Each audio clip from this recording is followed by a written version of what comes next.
আমরা যে সমঝোতার মধ্য দিয়ে এবং একত্রে নির্বাচন পার করার কথাটা বলছি, এটা কোনোভাবেই কোনো আদর্শিক জোট না।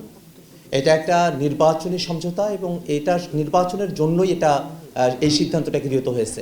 জাতীয় নাগরিক পার্টি এনসিপি আমরা আমাদের যে রাজনৈতিক আদর্শ, সেই রাজনৈতিক আদর্শের উপরেই আমরা আমাদের রাজনৈতিক কার্যক্রম পরিচালনা করব। এবং আপনারা খেয়াল করে দেখবেন যে আমরা যে ৪৭ জনকে আমাদের দলের তরফ থেকে মনোনয়নপত্র দিয়েছি, তাদের মধ্যে উল্লেখযোগ্য সংখ্যক নারী প্রতিনিধি রয়েছেন।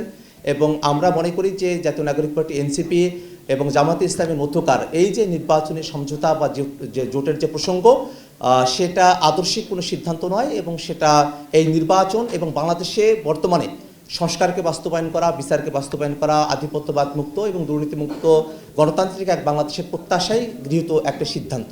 অবশ্যই যারা আমাদের সহযোদ্ধারা পদত্যাগ করেছেন, তাদের এই পদত্যাগ আমাদের ব্যক্তিগত অনুভূতিকে আহত করে এবং আমাদের ব্যক্তিগত অনুভূতিকে প্রভাবিত করে।